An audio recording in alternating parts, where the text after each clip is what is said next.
প্রিয় লিসেনার্স, এই মুহূর্তে যে স্টোরিটি আমি আপনাদের সাথে শেয়ার করতে যাচ্ছি, ঘটনাটির স্থান আমেরিকার নিউ ইয়র্ক শহরের রনকনকমা।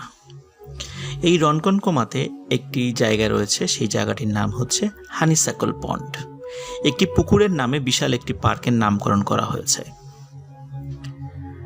ঘটনাটি যার সাথে ঘটেছে সে আমার খুব কাছের একজন বন্ধু। আমরা একসাথে বিশ্ববিদ্যালয়ে লেখাপড়া করেছি, যার পৈতৃক নিবাস বাংলাদেশের সিলেটে। ওর নাম হচ্ছে রোহান শাহ,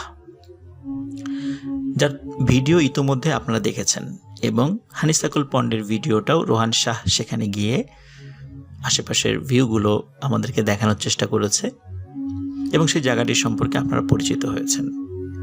এবং ও যে ঘটনাটি শেয়ার করার কথা বলেছিল, এখন সেই ঘটনাটি আমি আপনাদের সাথে বলতে যাচ্ছি।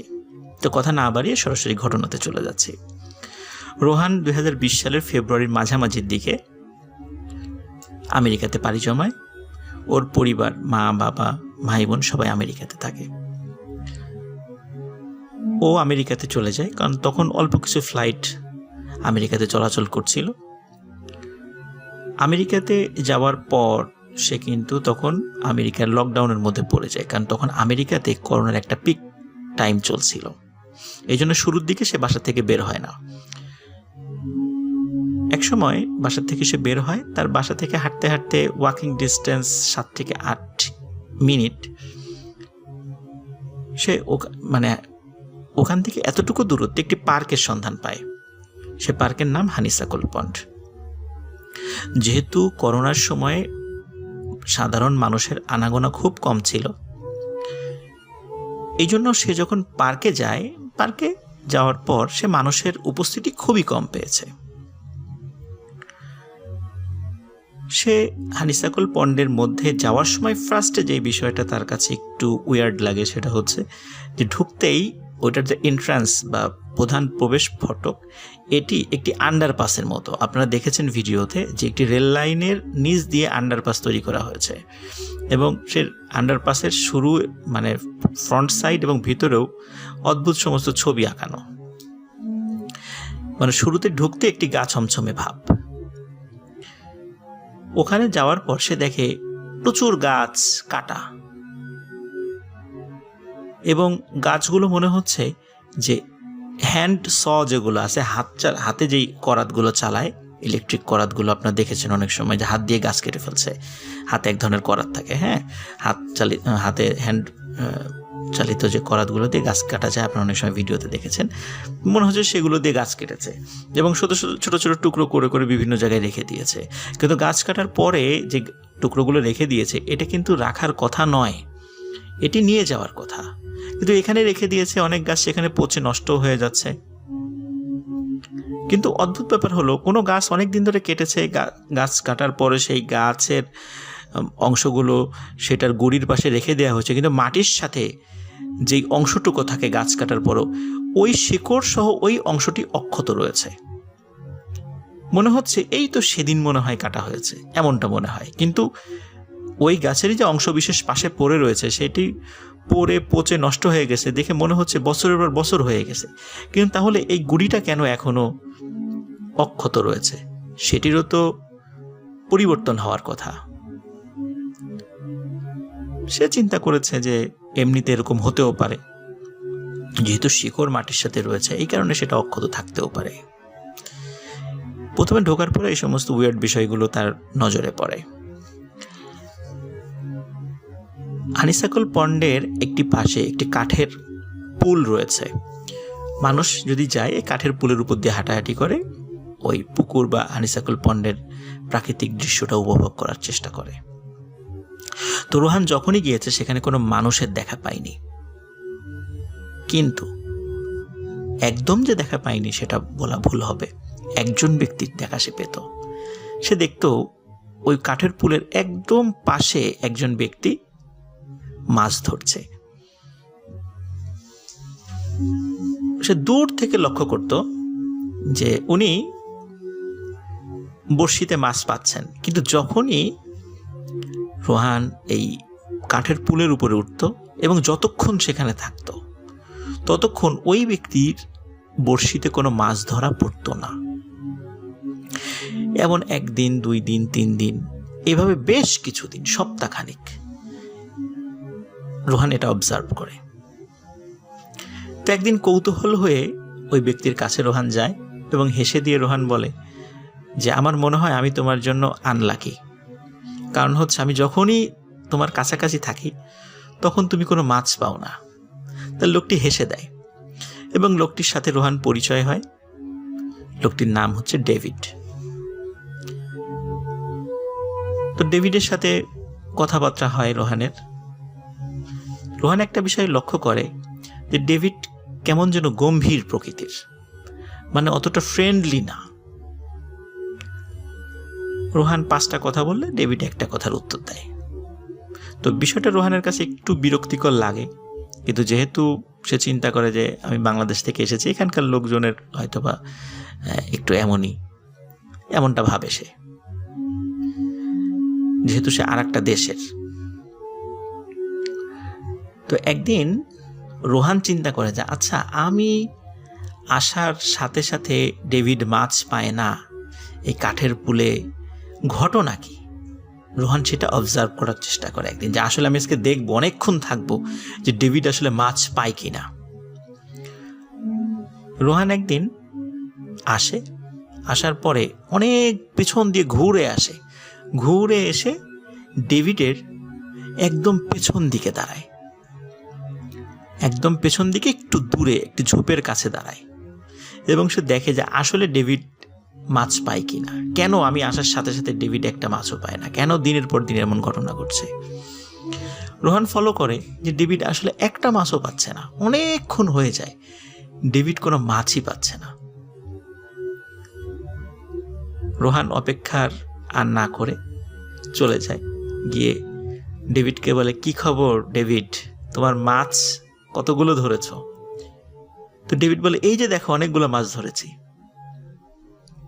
তো রোহান খেয়াল করে যে তার ঝুড়ি ভর্তি মাছ, এবং মানে মাত্র হয়তো কয়েক মিনিট হয়েছে ধরেছে, সেই মাছগুলো তার ঝুড়ির মধ্যে লাফালাফি করছে। কারণ মাছ কিন্তু 5-7 মিনিটের বেশি বেঁচে থাকার কথা নয়, কিন্তু একদম লাফালাফি করছে। তো ডেভিডকে জিজ্ঞেস করে যে ডেভিড, তুমি এই মাছগুলো কখন ধরেছো? এই যে এই মাত্রই ধরলাম। বলে ওখানে তো বিভিন্ন প্রজাতির মাছ ছিল। বলে এই মাছটা কতক্ষণ আগে ধরেছে? বলে এই যে 10 মিনিট আগে। এই মাছটা কতক্ষণ আগে ধরেছে? বলে এই যে 5 মিনিট আগে। অথচ রোহান কিন্তু অনেকক্ষণ ধরে ফলো করছে যে ডেভিড কোনো মাছ পাচ্ছে না। তাহলে ডেভিড কিভাবে মাছ পেল?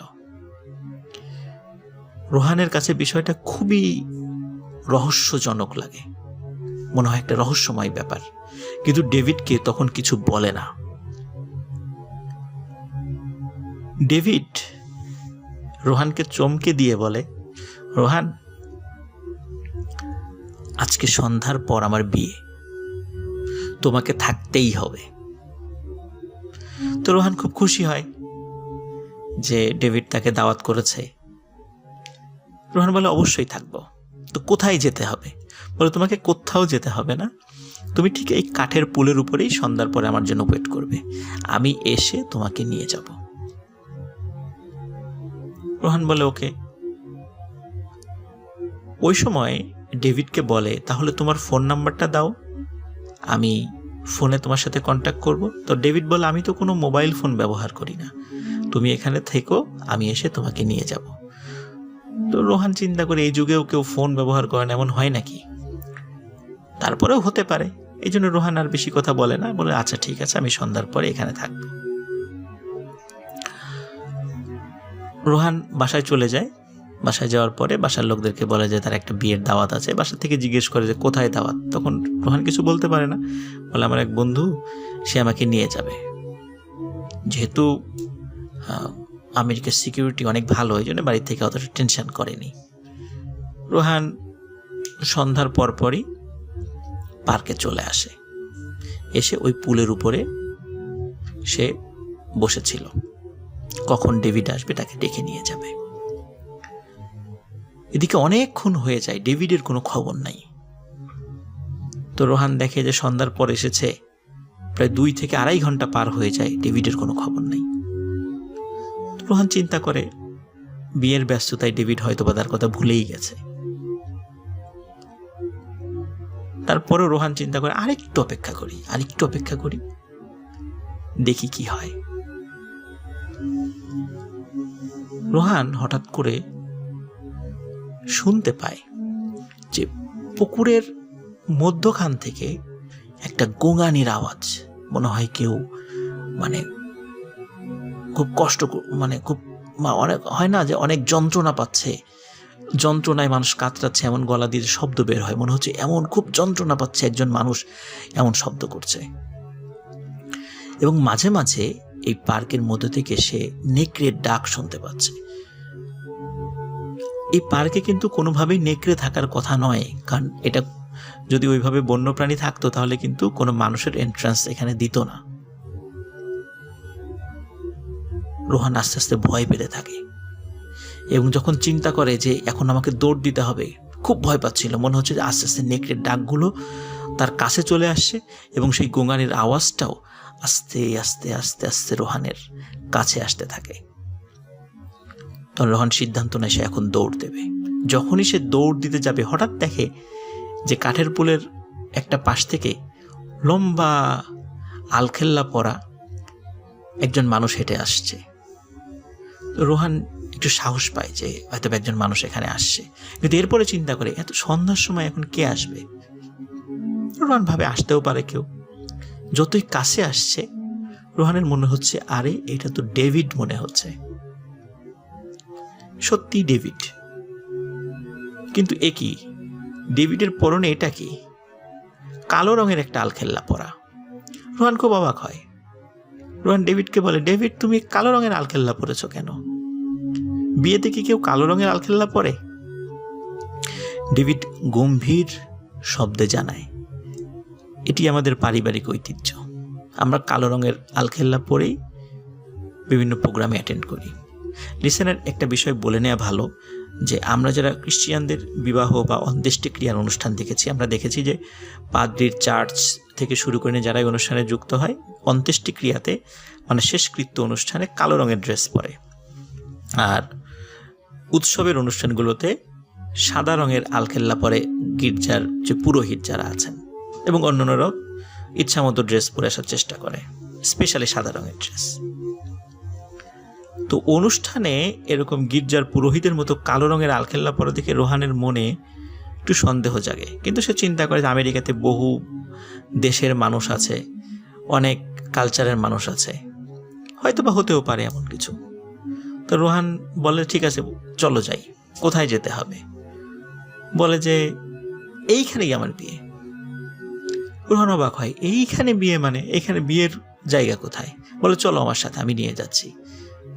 তো রোহান মনে করেছে হয়তো বা এইখানে বলতে বুঝিয়েছে যে এই পার্কের পাশেই কোনো কমিউনিটি সেন্টার বা কোনো বাসায় বিয়ের অনুষ্ঠান হবে, বা এই পার্কের পাশেই কোনো চার্চ রয়েছে, গির্জা রয়েছে, সেখানে বিয়ের অনুষ্ঠান হবে। তো রোহান ডেভিডের পেছন পেছন হাঁটতে থাকে।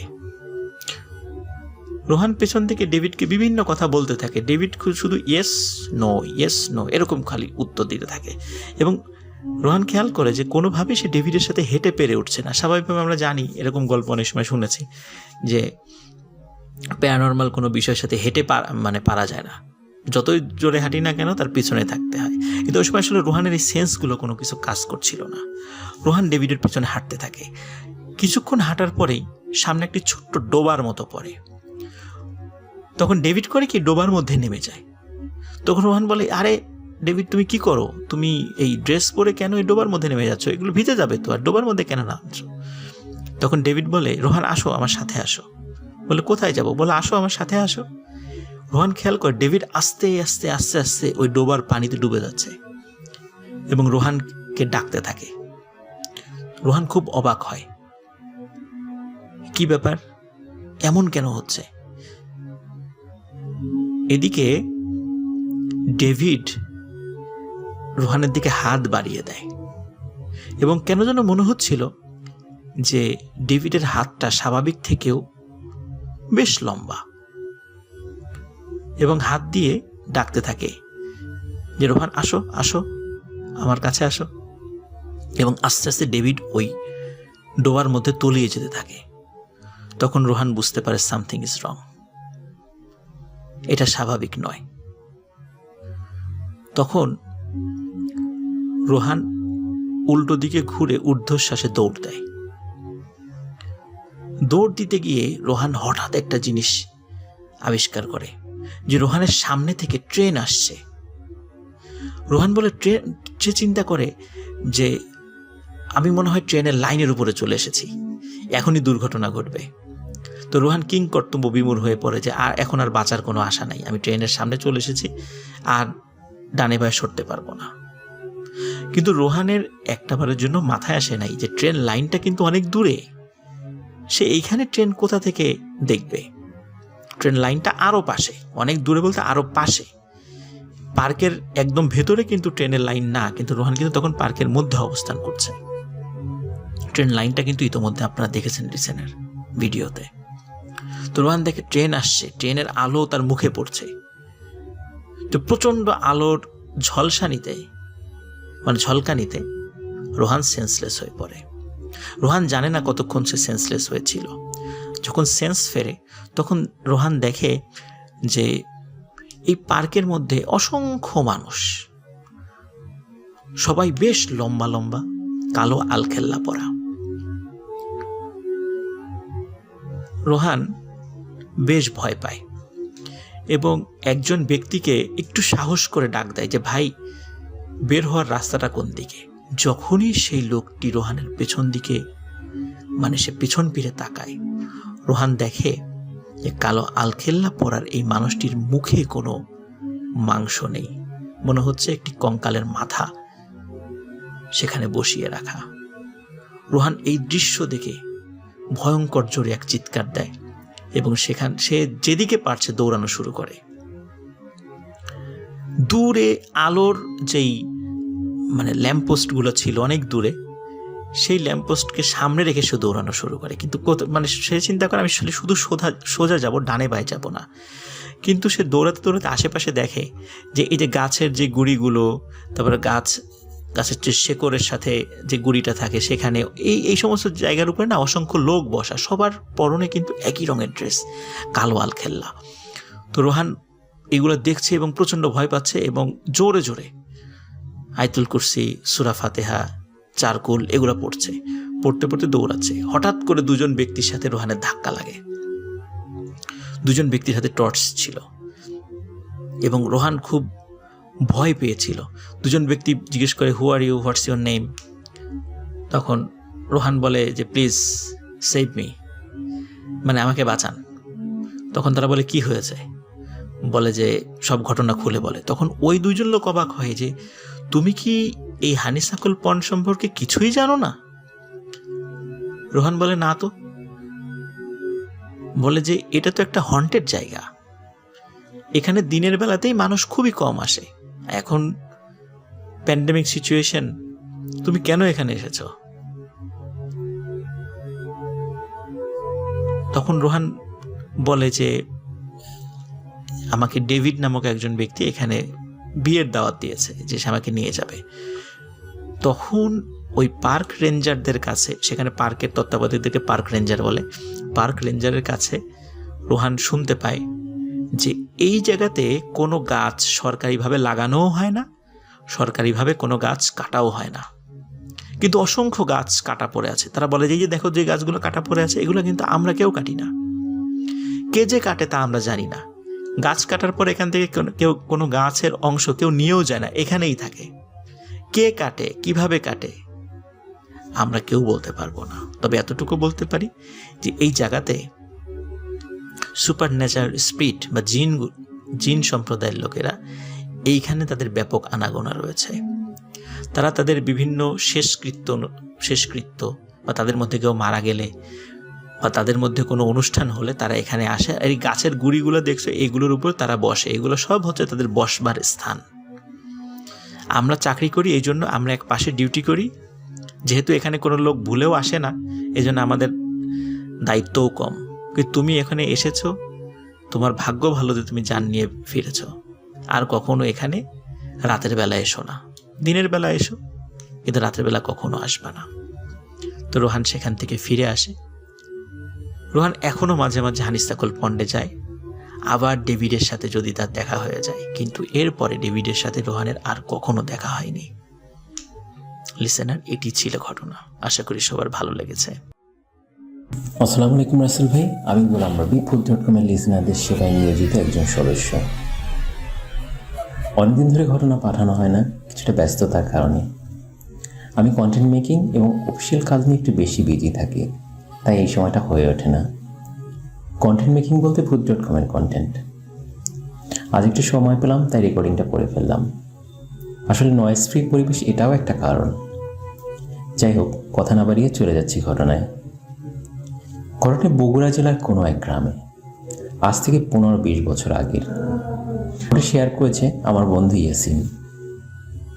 ঘটনাটি ঘটেছিল ওর সাথেই। ও এমনিতে ঢাকা থাকতো, তো বাড়িতে মাঝে মাঝে ছুটির সময় যেত। একটা বট গাছ ছিল ওদের বাড়ি থেকে কিছু দূরে। ওই গাছটিকে ঘিরে রয়েছে অনেক লোককথা, বাস্তব অভিজ্ঞতাও কারো কম নয়। গাছটির পাশে ছিল একটা বড় বিল, যেখানে প্রচুর মাছ পাওয়া যেত তখনকার সময়ে। ইয়াসিন একদিন ওই বিলে বড়শি পেতেছিল। গ্রামে একরকম বড়শি আছে না, যে পানিতে ফেলে রেখে সুতার গিট দিয়ে আবার সেই সুতার সাথেই বড়শি যোগ করা হয়, এইরকম বড়শি। তো সন্ধ্যার দিকে ওই বড়শি ফেলে ওর চাচাতো ভাই সাইফুলকে নিয়ে এরপরে বাড়িতে ফিরে যায়। এরপর সন্ধ্যা পার হয়ে রাত হয়। রাতে ইয়াসিনের হঠাৎ ঘুম ভেঙে যায় দরজায় কড়া নাড়ার শব্দে। দরজা খুলে ইয়াসিন দেখলো সাইফুল একটু দূরে দাঁড়িয়ে আছে। ইয়াসিন অনুভব করলো বাইরে অনেক আলো, তো ভাবলো সকাল হয়ে গেছে। মনে পড়লো বড়শি পাতা আছে, আজকে অনেক মাছ পাওয়া যাবে। খুব এক্সাইটমেন্ট কাজ করলো ওর মাঝে। সাইফুলকে বললো, চল সাইফুল, তাড়াতাড়ি যাই। ওরা তাড়াহুড়ো করে ওই বট গাছের দিকে রওনা করলো। কিছু সময় হাঁটার পরে ওই বট গাছের কাছে পৌঁছালো। চারিদিকে কোনো মানুষজন নেই, শুধু ওরা দুইজন। ইয়াসিন মাঝে মধ্যে এটা ওটা প্রশ্ন করে সাইফুলকে, কিন্তু সাইফুল কোনো রেসপন্স করছিল না, শুধু হো হা এই টাইপের অ্যান্সার দিয়ে যাচ্ছিল। তো ওরা বড়শি তুলল। বড়শিতে ভালো মাছও পড়েছিল। ইয়াসিন একটা বিষয়ে বিরক্ত লাগছিল, কারণ সাইফুল ওকে কোনো রকম সাপোর্ট দিচ্ছিল না। তো এক পর্যায়ে রাগ হয়ে ইয়াসিন সাইফুলকে বলে, কিরে তুই হেল্প করছিস না? তুই এরকম তো ছিলি না কোনো সময়, আয় একটু নিচে নাম। কথাগুলো বসে তুলতে তুলতে বলল ইয়াসিন। কোনো রেসপন্স নাই। এবার যে বট গাছের নিচে দাঁড়িয়েছিল সেখানে তাকালো, কাউকে দেখতে পেল না।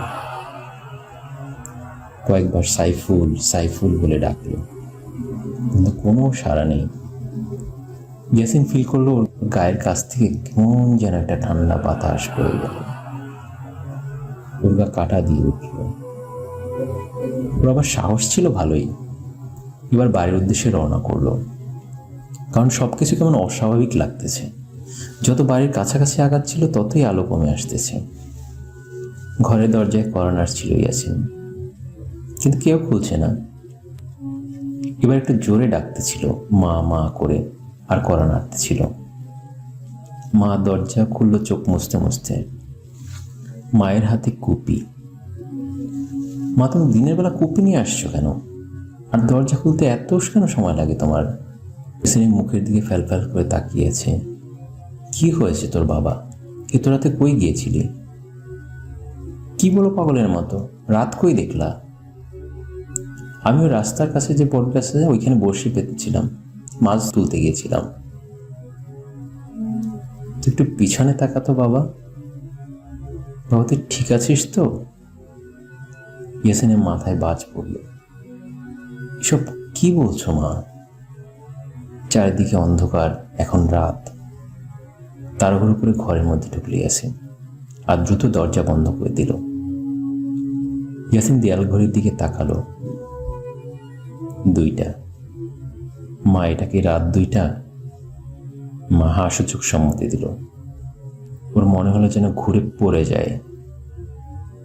এত কিছু করে বাইরে থেকে আসছে, কত দূরে গিয়েছিল, কোনো আলো ছাড়া, অথচ বাইরে এখন ঘুটঘুটে অন্ধকার। আর তখন ওর কাছে মনে হচ্ছিল কোনো আলোর সমস্যা নেই, সব কিছু ঠিক আছে। মাছের ঝুড়িটা কি করছে তার কোনো হুঁশ নেই। মা, আমাকে ধরো, আমি বিছানায় যাব। মা ওকে বিছানা পর্যন্ত নিয়ে যায়, মাথায় বালিশ দিয়ে দেয়। প্রচণ্ড জ্বর আসে, সাথে সাথে শরীর কাঁপতে থাকে। ও মাকে জিজ্ঞাসা করে, মা আমি যে বের হয়েছি তুমি দেখোনি? আমার সাথে সাইফুলও গিয়েছিল, ও কোথায় চলে গেছে জানি না। কিন্তু কেমন যেন মা আমার প্রশ্নের রেসপন্স করছিল না। মা ওকে চুপ করে ঘুমিয়ে যাওয়ার জন্য বলে ঘুমা, সকালে দেখা যাবে। ওর মায়েরও প্রচণ্ড ভয় করতে থাকে, কারণ সে জানে ইয়াসিনের দাদার ঘটনা। প্রায় 30-40 বছর আগে ওর দাদা গিয়েছিল ওই বট গাছের ওখানে কেউ দিনে বা রাতে গেলে কোনো সমস্যা হয় না, কিন্তু কেউ যদি গাছের ডাল ভাঙে তাহলেই সর্বনাশ। যেটা হয়েছিল ইয়াসিনের দাদার এভাবে ডাল ভাঙার পরে জ্বর আসে, উনি 2 দিন পরে মারা যান। তাই ওনার ভয় একটু বেশিই করতেছিল। বারবার বলছিল, বাবা ঘুমা, সকাল হোক তোকে ডাক্তারের কাছে নিয়ে যাব। সকাল হয়, ওর জ্বর কমে আসে, কিন্তু অস্থিরতা কাটাতে 2 দিনের মতো সময় লাগে। সকালে সাইফুলকে খোঁজা হয় ওদের বাসায় বলে ও বাইরে কোথায় গিয়েছে, ফিরতে সন্ধ্যা হবে। মা জিজ্ঞেস করলো, সাইফুল কি রাতে ইয়াসিনের সাথে গিয়েছিল? সাইফুলের মা বললেন, ও তো সামনে ঘুমায়, ঠিক জানি না, তবে মনে হয় না। যদি বের হতো তাহলে তো শব্দ পেতাম। সাইফুল ফিরতে ফিরতে রাত 8টার মতো বেজে যায়। সাইফুলের মা ইয়াসিনের মা যে খুঁজেছিল সেটা ওকে জানায়। ও তখন ইয়াসিনের বাসায় আসে। মা জানতে চাইল ও কই গিয়েছিল, একসাথে গেল, কিন্তু ওকে রেখে কেন চলে আসলো? সাইফুলের তো মাথায় কাজ করছে না। কি বলছেন চাচি? আমি ওর সাথে যাব আর ওকে ফেলে আসবো, এটা কোনো কথা? আমি তো রাতে কোথাও যাইনি, আমাকে তো ডাকার কথা ছিল সকালে, কিন্তু ডাকিনি। আমি একটু রাগও হয়েছিলাম। তো মাছ পেয়েছিলি? জিজ্ঞেস করলো ইয়াসিনকে। এরপর সব খুলে বলে ওকে। ও তো শুনে ভয়ে একাকার। আমি রাতে বের হইনি আর ইয়াসিনকেও ডাকিনি, কিন্তু এটা কি করে সম্ভব? আর রাতে বের হোক, তাও আবার আলো ছাড়া, পূর্ণিমাও তো না। এরকম অমাবস্যা টাইপের অন্ধকারে তো আলো ছাড়া বের হওয়া সম্ভবই না। ইয়াসিনের দাদার মতো আরও একজন লোক মারা যায় ওই গাছের ডাল ভাঙার কারণে। ভূত.com টিম কোনো এক সময় ওই গাছের ছবি আপনাদেরকে শেয়ার করবে। গাছটার বয়স অনেক, 200 বছরের বেশি হবে। ওখানে মারা যাওয়ার ঘটনা কম থাকলেও ভৌতিক ঘটনা প্রায়ই ঘটে বলে জানা যায়। তো এই ছিল আমার ঘটনা। জানি না আপনাদের কাছে কেমন লেগেছে। সকল লিসেনারকে ভূত.com-এর পক্ষ থেকে অসংখ্য ভালোবাসা। লিসেনার্স, এই মুহূর্তে যে ঘটনাটি আমি আপনাদেরকে শেয়ার করতে যাচ্ছি, ঘটনাটি আমাকে পাঠিয়েছে আমাদের খুলনার লিসেনার সৈকত। ইতোপূর্বেও আমাদেরকে খুলনার বেশ কিছু লোমহর্ষক ঘটনা পাঠিয়েছিল, যেটা আমার মাধ্যমে আপনারা শুনতে পেয়েছেন। এবারও তার ব্যতিক্রম হয়নি। এবার সৈকত আমাদেরকে পাঠিয়েছে শেখ জাহিদুল ইসলাম সুমন ভাইয়ের মুখ থেকে শোনা কিছু ঘটনা, যেটি তার শ্বশুর বাড়িতে ঘটেছিল। জাহিদুল ইসলাম সুমন ভাই কিছুদিন আগেও একটি ঘটনা পাঠিয়েছিলেন, যেটি তার বাসায় ঘটেছিল এবং সেই বাড়ির ভিডিও সহ আমাদেরকে দিয়েছিলেন। ইতোমধ্যে আপনারা সেটা দেখেছেন। জাহিদুল ইসলাম সুমন ভাইয়ের বাসা খুলনার রায়ের মহল এলাকায়। তো কথা না বাড়িয়ে সরাসরি ঘটনাতে চলে যাচ্ছি। ঘটনাটির সময় ছিল 1975 সাল। ঘটনাটি ফার্স্টে যার সাথে ঘটেছিল তিনি শেখ জাহিদুল ইসলাম সুমন ভাইয়ের শ্বশুর। ওনার শ্বশুর পেশায় একজন হোমিওপ্যাথি চিকিৎসক ছিলেন।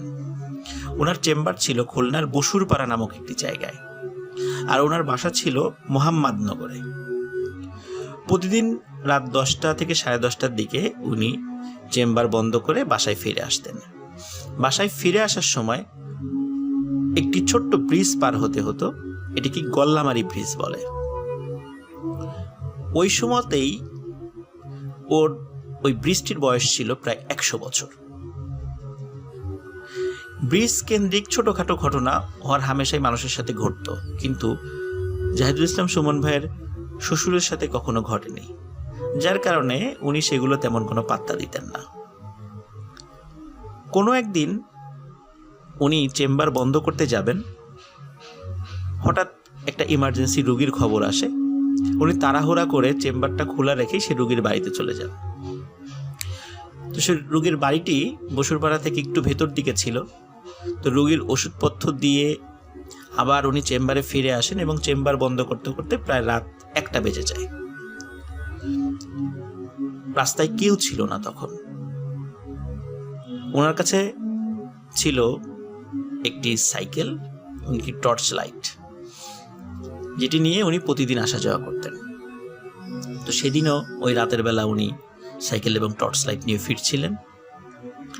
উনি যখন গল্লামারি ব্রিজের কাছে আসেন এবং ব্রিজের দিকে উনি সাইকেল চালিয়ে উঠতে থাকেন, তখন ওনার হঠাৎ মনে হয় ওনার শরীরটা আস্তে আস্তে অবশ হয়ে যাচ্ছে, উনি আর সাইকেল চালাতে পারছেন না। উনি ভাবেন হয়তোবা যেহেতু সাইকেল নিয়ে উঁচুতে উঠছেন, ওনার শরীরের প্রেশার পড়ছে, শক্তি বেশি লাগছে, এই জন্য এমন মনে হচ্ছে।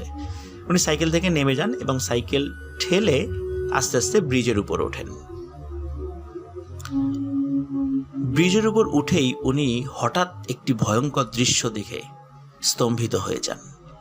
উনি দেখেন ব্রিজের ঠিক অপর পাশে প্রায় 30 থেকে 40 ফুট লম্বা দানবাকৃতির মানুষের মতো কিছু একটি দাঁড়িয়ে আছে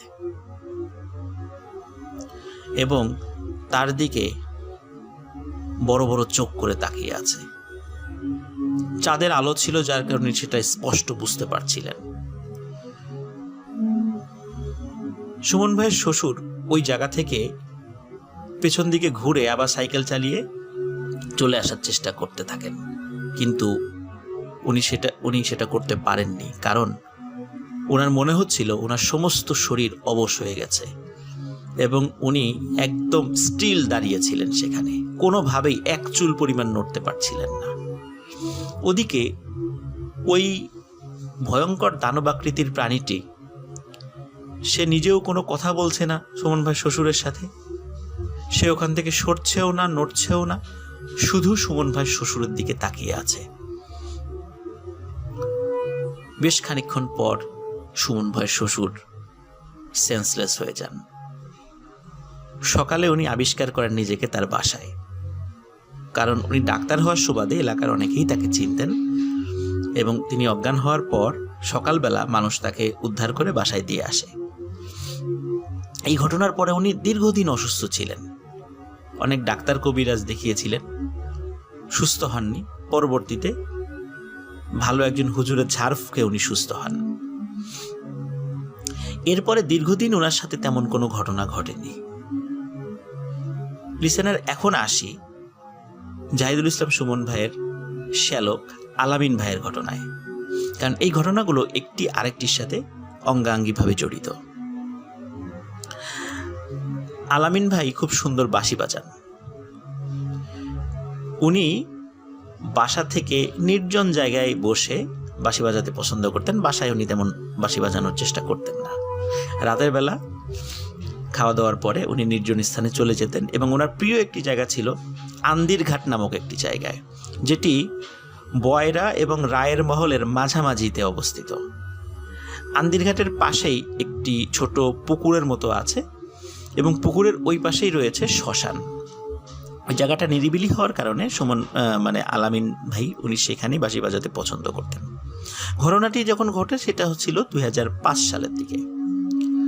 উনি রাতের বেলা বসে বসে বাঁশি বাজাচ্ছিলেন, কিন্তু আসলে ওনার খেয়াল ছিল না ওই দিন ছিল অমাবস্যা। উনি নিজের মনে বাঁশি বাজাচ্ছিলেন। হঠাৎ উনি পানির মধ্যে এক ধরনের খলখল আওয়াজ ওনার কানে ভেসে আসে। উনি ভালো করে লক্ষ্য করেন এবং শুনতে পান যে পানির মধ্যে কিছু একটা নড়ছে এবং সেটি মাছ না, অন্য কিছু, এবং নাকি সুরে হেসে ওঠে। তো সুমন ভাই প্রথমে চিন্তা করে এটা হয়তোবা তার শুনতে ভুল হচ্ছে, কিন্তু পরে ভালো করে খেয়াল করেন, না, আসলেই এটি হাসির শব্দ, নাকি সুরে হাসছে। আলামিন ভাই উনি চিন্তা করেন যে এটা কি হতে পারে, কারণ উনি ছিলেন খুব সাহসী। আমি একটু আগে সুমন ভাই বলে ফেলেছি, আসলে আলামিন ভাই হবে। তো আলামিন ভাই খুব সাহসী ছিলেন। উনি বিভিন্ন জায়গায় রাতের বেলা একা একা বসে বাঁশি বাজাতেন, একা একা চলাফেরা করতেন, কখনো ওনার ভয় লাগে না। কিন্তু ওই দিন ওনার সমস্ত শরীরে একটু ঝাঁকুনি দেয়। ঝাঁকুনি দেওয়ার পরে ওনার শরীরে খুব ঠান্ডা অনুভূত হতে থাকে। উনি সেই দিন খুব ভয় পেয়েছিলেন। উনি আর সেখানে দেরি করেন না, উনি দ্রুত বাঁশি বাজানো বন্ধ করে বাসার দিকে ফিরে আসতে থাকেন। উনি যখন হেঁটে আসছিলেন আন্দিরঘাট থেকে, তখন ওনার মনে হচ্ছিল ওনার পেছনে কেউ একজন হেঁটে হেঁটে আসছে, কিন্তু উনি যখনই পেছন দিকে তাকান উনি কাউকে দেখতে পান না। এরকম একাধিকবার যখন মনে হচ্ছে যে পেছনে কেউ আসছে, কিন্তু তাকালে উনি কাউকে দেখতে পাননি। উনি বাড়িতে চলে আসেন। বাড়িতে আসার পরেও যখন উনি বাড়িতে ঢোকেন, ওনার মন স্পষ্ট উনি বুঝতে পারেন যে কিছু একটা জিনিস ওনার সাথে হেঁটে হেঁটে এসে ওনার বাড়িতেও ঢুকে পড়ে। উনি দ্রুত গোসল করে শুয়ে পড়েন। এরপরে কিছুদিন তেমন কোনো সমস্যা হয়নি। এই ঘটনার মাসখানেক পরে একটি ঘটনা ঘটে। সেটি আলামিন ভাইয়ের বাবা মানে জাহিদুল ইসলাম সুমন ভাইয়ের শ্বশুরের সাথে। উনি তাহাজ্জুদের নামাজ পড়তেন। তাহাজ্জুদের নামাজ পড়ার জন্য একদিন ওঠেন। ওঠার পর উনি যখন কলপারে যাবেন অজু করার জন্য, তো ওনার রুমের থেকে একটু পাশেই ছিল ওনার শাশুড়ির ঘর, মানে সুমন ভাইয়ের নানি শাশুড়ির ঘর আর কি। ঘরের মধ্যে ডিম লাইট জ্বলছিল। তো হঠাৎ মনে হয় যে ওনার শাশুড়ির খাটের পাশে বসে কেউ একজন ওনার শরীরে হাত বুলাচ্ছে। তো উনি চিন্তা করেন কে এটা। তো উনি আস্তে আস্তে ওই ঘরের জানালার দিকে এগিয়ে যান। এগিয়ে যাওয়ার পর উনি বলেন যে কে। তখন ওনার দেখা একটি কালো রঙের ছায়ামূর্তি তার শাশুড়ির শরীরে হাত বুলানো বন্ধ করে আস্তে আস্তে জানালার দিকে এগিয়ে আসে। তখন উনি দেখেন যে এটির শরীরের আকৃতিটা মানুষের মতো, কিন্তু মাথাটা বিড়ালের মতো। এই দৃশ্য দেখার সাথে সাথে উনি চিৎকার দিয়ে ওখানে সেন্সলেস হয়ে পড়ে যান। বাড়ির সবাই জেগে ওঠে। তাকে জিজ্ঞাসা করা হয় যে কি দেখেছে। তাকে সেন্স থেকে ফেরানো হয় পানি ছিটিয়ে। তখন তাকে যখন জিজ্ঞাসা করা হয় তখন তিনি সব ঘটনা খুলে বলেন। এই ঘটনা যখন ওনার বাসায় ঘটে তখন সবাই আতঙ্কিত হয়ে যান যে কি হতে পারে। তখন সুমন ভাই বলে যে এই যে কিছুদিন আগে আমি তো বাঁশি বাজাতে গিয়েছিলাম, তখন আমার সাথে এরকম একটা ঘটনা ঘটেছিল। আমার মনে হলো যে কোনো একটা জিনিস আমার সাথে বাসায় চলে এসেছে। পরবর্তীতে তারা একজন হুজুর ডেকে বাড়ি বন্ধ করান, কিন্তু আসলে কোনো লাভ হয়নি। যখন বিড়ালের মাথাওয়ালা ওই প্রাণীটি সুমন ভাইয়ের শ্বশুর দেখার পর এই একই ছায়ামূর্তিটি উনি মাসখানেক পরে আবার দেখেন। হঠাৎ রাতের বেলা ওনার ঘুম ভেঙে যায়। ঘুম ভাঙার পর উনি খেয়াল করেন যে ওনার বিছানার পাশে কেউ একজন দাঁড়িয়ে আছে। উনি বলেন কে? কোনো কথা বলে না। ওনার পাশে বেড সুইচ ছিল। যখনই বেড সুইচটা অন করেন এবং লাইট জ্বলে ওঠে, উনি দেখেন একটি মানুষের অবয়বের মতো, কিন্তু মাথাটা বিড়ালের মতো।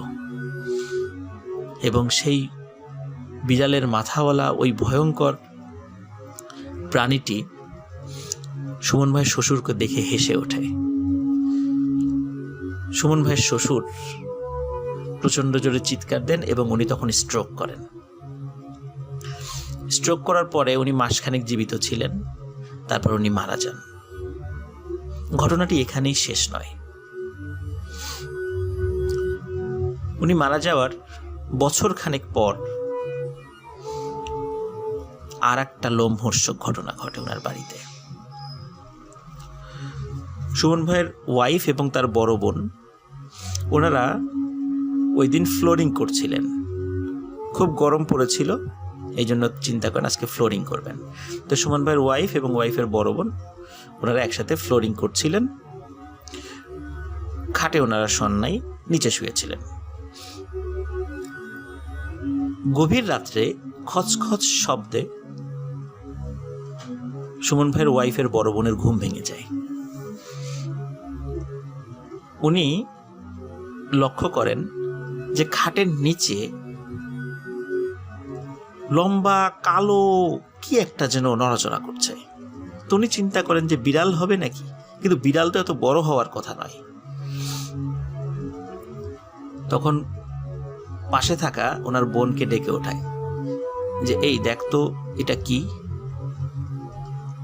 খাটের নিচে স্বাভাবিকভাবে অন্ধকার থাকার কথা, কিন্তু সেই অন্ধকারও ওনারা স্পষ্টভাবে বুঝতে পারেন যে এই জিনিসটা কি। লিসেনার, এটা হচ্ছে সেই জিনিস যেটি সুমন ভাইয়ের শ্বশুর 2 বার দেখেছিলেন। এবং অদ্ভুত ব্যাপার, ওনারা 2 বোন যখন দেখেন যে ওই বিড়ালের মাথাওয়ালা ওই প্রাণীটি শাড়ি পরা ছিল এবং তাদের কপালে একটি টিপ ছিল, ওনারা এই দৃশ্য দেখে প্রচণ্ড জোরে চিৎকার করে ওঠেন। আশেপাশের রুম থেকে লোক চলে আসে, আসার পরে বলে কি হয়েছে, তখন ঘটনাটা খুলে বলেন। এরপর একজন হুজুরকে নিয়ে আসা হয় যে আসলে এরকম বারবার কেন ঘটছে আমাদের পরিবারে।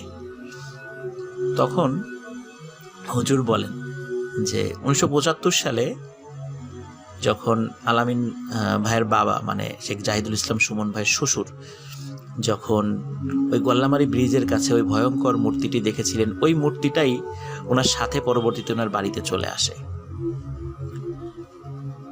আসার পর তেমন কোনো ক্ষতি সে করেনি, কিন্তু 2005 সালের দিকে আলামিন ভাই যখন শ্মশানে বাঁশি বাজাতে যান, শ্মশানের কাছে আন্দিরঘাট নামক জায়গায়, তো সেখান থেকে এই বিড়ালের মাথাওয়ালা মানুষের দেহধারী একটি প্রাণী চলে আসে এবং আসার পরে আগের যেই ভয়ঙ্কর জিনটি ছিল তার সাথে মিলে তারা এখানে স্থায়ীভাবে আসন গেড়েছে, বসবাস শুরু করেছে এবং এই বাড়িতে তারা তাদের রাজত্ব কায়েম করার জন্য এই বাড়ির লোকদেরকে ভয় দেখাচ্ছে। প্রিয় লিসেনার্স, এখনো ছোটখাটো ঘটনা ঘটে যাচ্ছে, যদিও তারা অনেক চেষ্টা করেছে এটি বন্ধ করার জন্য, অনেকটা কমেছে, কিন্তু এখনো ছোটখাটো ঘটনা শেখ জাহিদুল ইসলাম সুমন ভাইয়ের শ্বশুর বাড়িতে ঘটে চলছে। এটি ছিল ঘটনা। আশা করি সবার ভালো লেগেছে। ধন্যবাদ।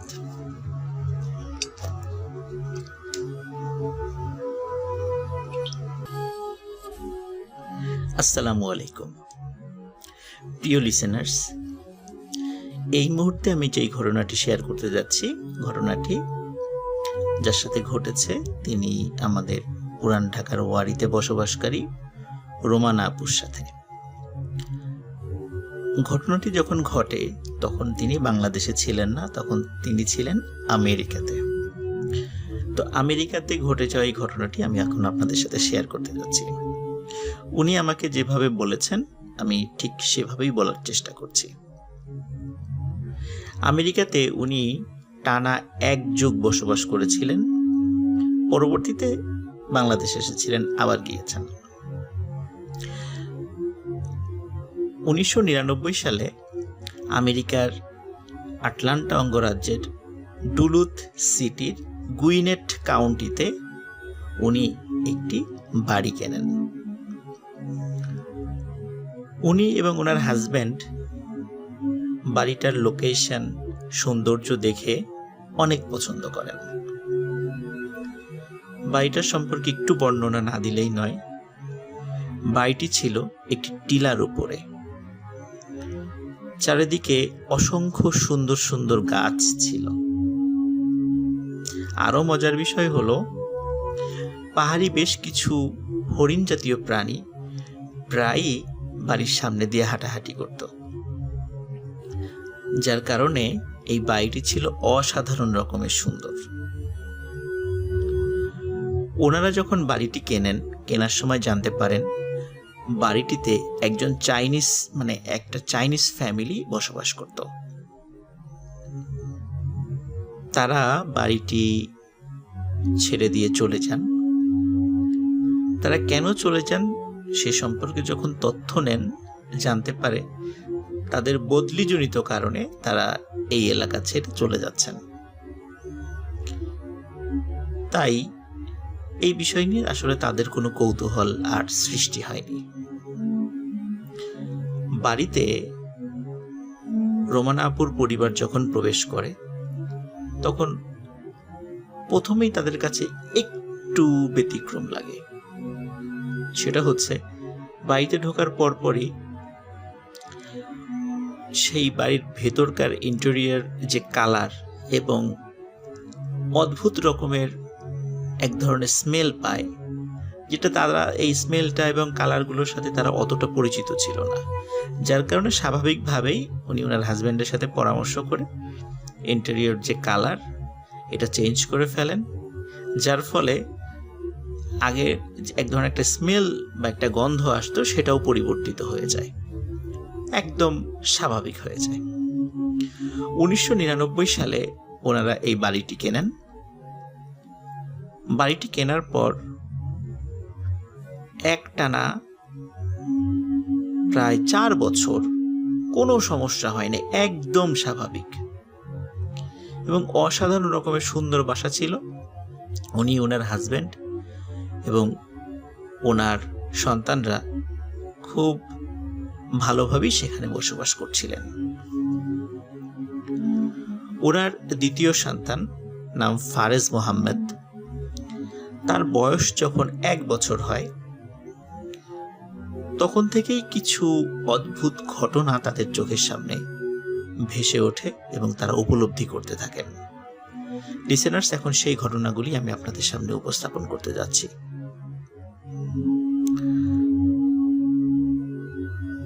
প্রথম দিকে যে বিষয়গুলো ঘটে সেটা হচ্ছে যে অদ্ভুত রকমের এক ধরনের দরজায় নক করার শব্দ তারা শুনতেন। তো এমনই একটি বিষয় রোমানা আপু ফলো করেন, সেটা আমি আপনাদেরকে এখন শোনাতে যাচ্ছি। সেটা হচ্ছে যে রোমানা আপু যেই রুমটাতে থাকতেন তার হাজবেন্ডের সাথে, এটি ছিল দোতলাতে, এবং দোতলাতে রুমটা এমন যে নিচতলাতে মেইন এন্ট্রান্সে যদি কেউ আসে এবং দরজায় নক করে বা কলিং বেল টেপে, তাকে দেখা যায়। দোতলা থেকে জানালা দিয়ে তাকে স্পষ্টভাবে দেখা যায়। একদিন রাতে হঠাৎ করে দরজায় নক করার শব্দ হচ্ছে। রোমানা আপু চিন্তা করলেন যে এত রাত্রে কে নক করে। উনি জানালা দিয়ে উকি দিয়ে দেখেন দরজায় কেউ নেই। উনি অবাক হন, কি ব্যাপার, আমি স্পষ্ট দরজায় নক করার শব্দ শুনছি, এবং শুধু উনি একা শুনছেন না, ওনার হাজবেন্ডও সেটা শুনছেন। তাহলে দরজায় কে নক করছে? কারণ যেই দরজা থেকে নক করার শব্দ আসছে সেটা কিন্তু ওই এন্ট্রান্সের বা প্রবেশের যে দরজা সেটাই ছিল। ওনারা খুবই অবাক হন, কি ব্যাপার, এমনটা কেন হচ্ছে। প্রথম দিন চিন্তা করেছেন এটা হয়তো তাদের ভুল হতে পারে। এমন ঘটনা মাঝে মাঝেই ঘটত। আরো অদ্ভুত ব্যাপার হলো, দরজাতে কিন্তু কলিং বেল ছিল। কিন্তু কলিং বেল কখনো কেউ বাজাতো না, শুধু মধ্যরাত্রে এসে দরজায় ঠক ঠক ঠক ঠক শব্দ করত। এই ঘটনা দিয়ে ওই বাড়িতে বিভিন্ন ঘটনার সূত্রপাত হয়। এরপরে চলে যাচ্ছি আরেকটি অদ্ভুত ঘটনায়। একদিন রোমানা আপু এবং ওনার হাজব্যান্ড কোনো কারণে বাইরে গিয়েছিলেন এবং ফিরে আসতে আসতে একটু দেরি হয়ে যায়, রাত হয়ে যায়। তো ওনারা বিশ্রাম নেবেন। রোমানা আপু উনি ফ্রেশ হওয়ার জন্য যখন ওয়াশরুমের দিকে যাচ্ছিলেন, হঠাৎ ওয়াশরুমের পাশের একটি জানালার দিকে তার চোখ পড়ে। উনি দেখেন অদ্ভুত আকৃতির একটি প্রাণীর মাথা সেখানে দেখা যাচ্ছে। এটি যে নির্দিষ্ট কোন প্রাণী উনি বলতে পারছিলেন না। এটি বেড়াল এবং বাঘ, এই দুটো প্রাণীর চেহারার সাথে মিল রয়েছে এমন একটি প্রাণী। এই প্রাণীটি তার দিকে তাকিয়েই খুবই অদ্ভুত শব্দে গর্জন করে ওঠে এবং এই ধরনের গর্জন উনি আগে কখনো শোনেননি। কোনো বেড়াল বা বাঘের এই ধরনের ডাক হয় না। তো উনি চিন্তা করেছিলেন যে এই ঘটনা কি এই শব্দটা কি আমার একার সাথেই ঘটলো। এই ভয়ঙ্কর শব্দ হওয়ার সাথে সাথে ওনার হাজবেন্ডও দৌড়ে সেখানে চলে আসেন যে কি ব্যাপার, এরকম শব্দ করলো কে। তখন হঠাৎ করে আর একটা শব্দ ওনারা শুনতে পান, সেটা হচ্ছে কে যেন ওনাদের বাড়ির কার্নিশ বেয়ে ধূপধাপ শব্দ করে নেমে যাচ্ছে। ওনার হাজব্যান্ড টর্চ নিয়ে বাইরে বের হন এবং অদ্ভুত একটি কালো ছায়া দেখতে পান, যেটি অন্ধকারের মধ্যে মিলিয়ে যায়। আবছা আলোতে উনি দেখতে পেয়েছিলেন সেটা। এই ঘটনার পরে ওনারা ধরে নিয়েছিলেন এটা হয়তো বা কোনো প্রাণী হবে, যার কারণে তারা এই ঘটনাটিকে সেভাবে গুরুত্ব দেননি। এবার আসি আরেকটি অদ্ভুত ঘটনায়।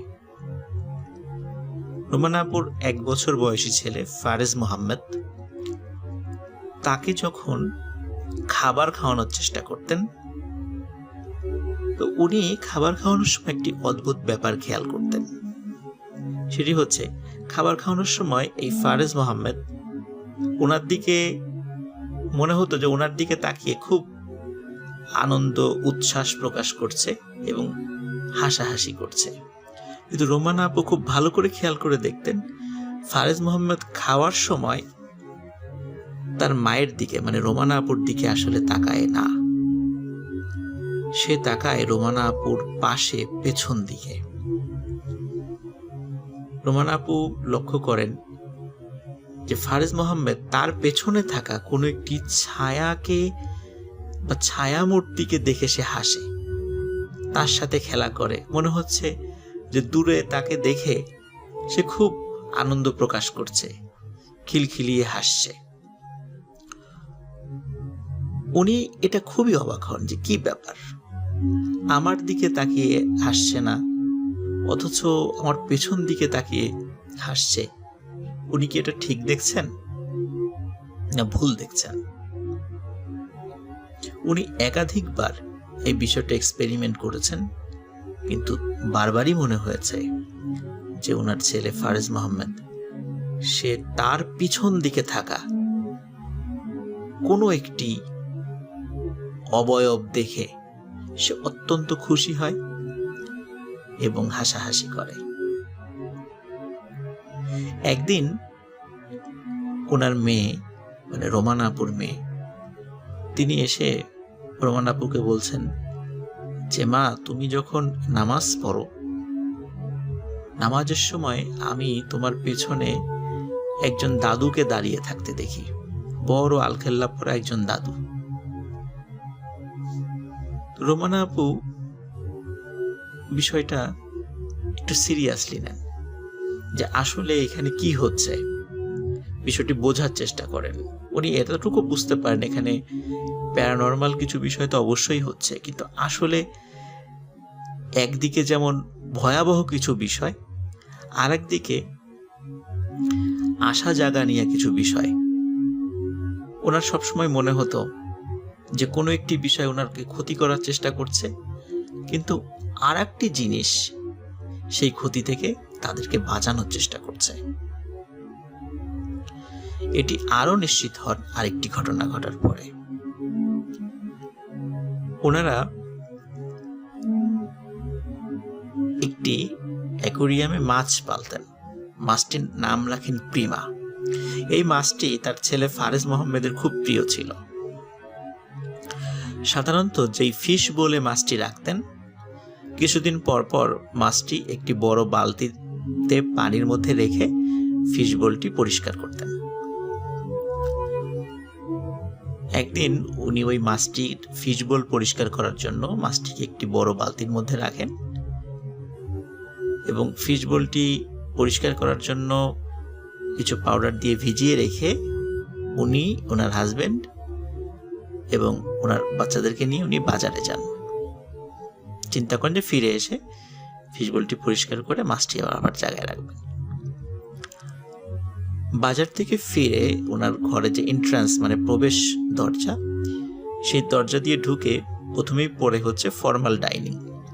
এই ফর্মাল ডাইনিং এর পরেই রয়েছে কিচেন, আর এই কিচেনেই উনি এই মাছটি রেখে গিয়েছিলেন। উনি এসে দেখেন কিচেনের ওই বালতির মধ্যে মাছটি নেই। উনি খুব অবাক হন, কি ব্যাপার, এখানে তো কোনো বিড়াল আসার কথা না, কোনো প্রাণী এসে মাছটি খেয়ে যাওয়ার কথা নয়, তাহলে মাছটি কোথায় গেল? মাছটি খোঁজা শুরু করেন, কারণ মাছটি ওনার ছেলে ফারেজ মোহাম্মদের খুবই প্রিয়। উনি মাছটি খুঁজতে খুঁজতে এমন একটি জায়গায় ওই মাছটিকে আবিষ্কার করেন, আসলে কোনোভাবেই মাছটি সেখানে আসার কথা ছিল না। মাছটি ছিল কিচেন থেকেও বেশ দূরে ব্রেকফাস্ট এরিয়াতে, এবং মাছটি লাফিয়েও এত দূর আসার কথা নয়, এবং মাছটি ছিল মৃত অবস্থায়, কারণ বালতি থেকে সে বের হয়ে এসেছে। কিন্তু এর আগেও অনেকবার একই বালতিতে একই পরিমাণ পানি দিয়ে মাছটিকে রেখে যাওয়া হলেও কখনোই মাছটি ওখান থেকে লাফ দিয়ে বের হয়নি। মাছটির মৃত্যুতে বাড়ির সবাই খুব কষ্ট পান এবং সবার মনে প্রশ্ন হতে থাকে, কে মারলো এই মাছটি? উনি চিন্তা করেন যে যাই হোক, হয়তোবা কোনো একটা ঘটনা ঘটেছে, হয়তোবা কোনো কারণে লাফ দিয়ে বের হতেও পারে। এই চিন্তা করতে করতে উনি ওনার ঘরের সিঁড়ি দিয়ে দোতলাতে ওনার বেডরুমে দিকে যাওয়া শুরু করেন, এবং যেহেতু বাজার থেকে এসেছেন উনি চিন্তা করেন আমি একটু ফ্রেশ হই। উনি যখনই সিঁড়ি দিয়ে দোতলার বেডরুমের দিকে গিয়েছেন, হঠাৎ উনি দেখেন ওনার দরজার ঠিক সামনে লম্বা কালো একটি ঘন ছায়া দাঁড়িয়ে আছে, যে ছায়াটি ছিল একটি মানুষের আকৃতির। উনি যখনই ওই দরজার সামনে ছায়ামূর্তিটিকে দেখেছেন, জাস্ট কয়েক সেকেন্ডের জন্য মনে হলো ওই ছায়ামূর্তিটি গভীর দৃষ্টি দিয়ে তার দিকে তাকিয়ে আছে, এবং কয়েক সেকেন্ডের মধ্যে ছায়ামূর্তিটি লাফ দিয়ে জানালা থেকে বের হয়ে যায়। উনি সাথে সাথে নিচে চলে আসেন। নিচে এসে পরিবারের সকলকে এই ঘটনাটি খুলে বলেন, যে ছায়ামূর্তিটি সে দেখেছে। তখন তারা নিশ্চিত হন এই বাড়িতে আসলে ওনারা একা নন, এই বাড়িতে আরো দুজন আছে,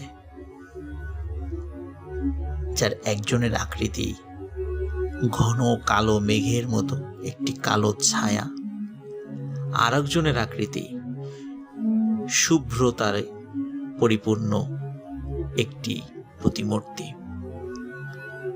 হয়তোবা ওই বাড়িতে ওনারা যতদিন ছিলেন, ওই কালো ছায়ামূর্তির বিপরীতে ওই শুভ্র প্রতিমূর্তিটা লড়াই করে তাদেরকে হেফাজত করেছে। ওনারা ওই বাড়িতে তারপরেও আরও বেশ কিছুদিন ছিলেন। পরবর্তীতে ওই বাড়িটি বিক্রি করে দিয়ে ওনারা আর একটা অ্যাপার্টমেন্টে ওঠেন। কারণ প্রতিনিয়তই এই ধরনের ভয়াবহ ঘটনা যেহেতু ওনাদের সাথে ঘটতে থাকে, এই কারণে ওনারা আসলে ওই বাড়িতে থাকাটা ওয়াইজ ডিসিশন মনে করেননি। লিসেনার, আপনারা একবার ভাবুন যে আপনার বাড়িতে দরজায় নক করছে, অথচ আপনি জানালা দিয়ে দেখছেন দরজায় কেউ নেই। চাইলে কলিং বেল বাজাতে পারতো, কিন্তু কলিং বেল বাজাচ্ছে না। দরজাতে নক করছে, ঠক ঠক ঠক ঠক, কিন্তু আপনি দেখতে পাচ্ছেন ভেতর থেকেই যে দরজায় কেউ নেই। এমনই বিভিন্ন ঘটনার সাক্ষী রোমানা।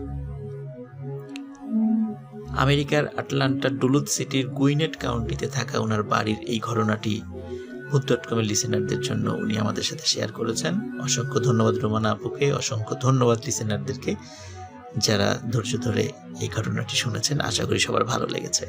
ভালো থাকবেন, সুস্থ থাকবেন। আসসালাম।